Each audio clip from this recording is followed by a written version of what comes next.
I know it's hectic with year end right now, and in this video, we'll cover off 3 things that you need to be doing to get yourself ahead of 90% of other leaders going into the new year. Hi everyone, I'm Alex, founder of Areti Academy and a leader with 12 years experience driving executive compensation, product, organizational design, and I even headed HR M&A at a major bank. I've dealt with leaders at the highest levels and drafted talent strategies covering thousands of employees. And today, I'm going to tell you about 3 things you need to be doing at year end to get yourself ahead of 90% of other leaders. Now, I get it. It's a difficult time of year right now. There is a lot of pressure. You have annual reporting, quarterly reporting, external disclosure, and on top of that, the ever-present pressure to meet and exceed targets and performance from last year. On top of that, December is fast approaching. The weather is changing. Employees are booking vacations. Everyone is stretched. It's very easy to complete year end and check out for the holidays, but this also provides an opportunity for ambitious managers. The first tip I'm going to share with you is make sure you set your goals for next year before everyone leaves for the holidays. Many leaders I have coached tell me that this is extremely difficult. Everyone is winding things down. The holidays are coming. There isn't much time or energy to think about next year.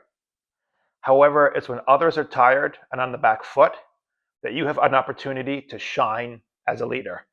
Releasing goals in the new year is just too late, especially if you don't get started on those goals until after the holidays. By the time you've worked with your team to develop the goals and gotten them approved, it might be February or even March before they're cascaded to your team. It's sort of like an F1 team that waits to refuel the car after the race has already started. Not a recipe to win. Now, a few tips on goals. Number 1, involve your direct reports, if it makes sense. See what kind of thought leadership they can provide, see what their perspective is, ground them in your thinking, work with them to develop the goals. If they feel they've had a chance to provide input, they'll be more aligned to the goals, and they'll help you cascade them and reinforce them to the broader team, which is a key ingredient in making sure the goals are top of mind and delivery is successful. Secondly, and this seems like a no-brainer, but it's actually more of an issue than you think, make sure whatever goals you create align with the broader organization's purpose and values. Also make sure they align with the direction that your specific department is headed. Publishing goals that are misaligned will be embarrassing. It will cause you to have to amend those goals. It'll confuse your team, and it will not create the impression that you're a solid leader. Third, try to make sure your goals are as clear and specific as possible. I have seen so many goals over the years that are wishy-washy or hard to understand. They are not helpful in giving direction to your team. People who have no knowledge of what your team does should be able to read your goals and understand your objectives. People from the sharpest MBA to the greenest intern should be able to read your goals and understand the direction you're taking your team. Finally, make sure the goals are measurable and be clear with how you'll be tracking success.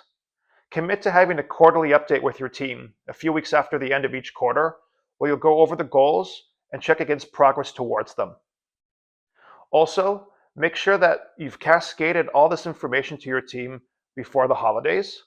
So members of your team, when they're unwinding and thinking about the year ahead, know the direction the team is going and can come back refreshed with some ideas on how to make progress. Now, the second essential step that you need to take to stand out is to make sure you're celebrating your team's achievements. One important job you have is to create visibility for all your team has achieved during the year. What does the celebration of success look like? Well, the truth is, it comes in many forms. I have seen leaders create PowerPoint decks at the end of the year that summarize their objectives and then have a second page that summarizes all their team's achievements. I have seen other leaders who create really fun videos where their direct reports kind of chime in and share their successes, and then the most senior leader kind of ties it all together at the end. Regardless of whatever form the celebration of achievement takes, make sure it's as detailed as possible. Check with your direct reports, go through your notes for the year, take a critical look at that January to March period that we all tend to forget about when December rolls around. Make sure your summary is as detailed as possible. This has two main benefits. One, it adds meaning to the work for your team and helps them see how their work created value for the organization. And secondly, whatever summary of success you create, make sure to share it with your manager. This reinforces all the team under your direction has achieved. And if you do it early enough, might even make it into your manager's summary of achievements to their manager. This will give you a big leg up against managers who don't bother to do this until the new year and help you look like a leader who's on the way up. Finally, the last and most important thing you can do to get ahead as a leader, properly recognize your team. Now I know, as managers, sometimes our ability to provide rewards is limited. I hear from many of my clients that, they have fixed bonus pools in their organization, and there isn't much room to differentiate effort, even for high performers, with financial rewards. But this also provides you an opportunity to be creative. One way to be creative with rewards and recognition is to engage senior leaders. See if your manager or the VP or the head of the group is willing to take a couple of high performers out for a celebratory lunch. If lunch is out of the question, see if they're willing to write a letter celebrating specific achievements from this employee and thanking them and telling them how excited they are for the year ahead. This recognition from senior leaders and opportunity to get to know senior leaders has a lot of value to employees, and this kind of recognition can go a long way. Secondly, remember to nominate your team for company-wide awards. Many organizations have either quarterly or annual awards processes. Find out how these work, try to involve yourself in these processes, and make sure to nominate members of your team who have gone above and beyond when it makes sense. Now look, one word of caution is that managers have different thresholds for what they consider above and beyond. I've had managers who thought outperformance didn't deserve recognition. They thought it was just doing your job. And when I was on these teams, I'd sit through these quarterly awards, hearing people getting awarded for doing work that was much less than the extra contributions I had made, and I'd feel very demoralized. On the flip side, you'd also have managers who awarded anyone on their team for what it seemed to be just showing up to work. You don't want to be on either end of the spectrum. Use your judgment, but if people do something that's above and beyond, make sure to recognize it. This has two key benefits. One, it makes the team feel great, helps with the team culture, and helps reinforce and add meaning to the work. Secondly, it helps reinforce to the broader organization the work your team does, the value you're creating, and for senior leaders to see that you're developing your team. When senior leaders see people on your team going above and beyond, they give you some of that credit, and it helps them see you as someone with leadership potential. It's a nice little bonus for you personally. Third, make sure you bring your team and your direct reports into the recognition process. There are many ways to foster recognition within the team. One great recommendation I have is a recognition wall. This is a physical space where everyone on the team can publicly recognize and appreciate colleagues with post-it notes on the wall for their contributions. I would book 15 minutes for your entire team to write out at least one note and encourage them to continually add feedback and notes throughout the month of December. This fosters appreciation by allowing public peer-to-peer recognition, and by posting it on the wall, at the end of it all, you can summarize it and congratulate people. It's a very nice personal touch and creates a wonderful feeling for the team.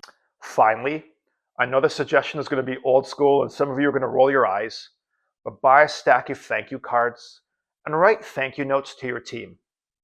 If your team is too big, at least do this for your direct reports. Thank them for the work they've done, note any significant achievements they had, and remind them how excited you are to work with them for the year ahead. I know it's a stressful time as you and your team close out the year, but this is also the time when you have a chance to stand out. By celebrating your team's achievements, setting clear objectives for the year, and recognizing your team for their contributions, you will be creating a great culture in the group and setting yourself up for success personally by demonstrating to senior leadership that you have the chops to develop your team and do more. A nice little personal bonus for you as well. Hey, if you found these tips helpful, please make sure to hit the subscribe button below so you never miss a chance to miss out on fresh, practical advice like this. At Areti Academy, we are all about cutting through the noise and giving you an edge as a leader. Also, drop a comment below if you've tried these tactics before. Let us know how they worked out. If you think I missed something, leave a suggestion below. It's by sharing our collective experiences that we can all grow as a community.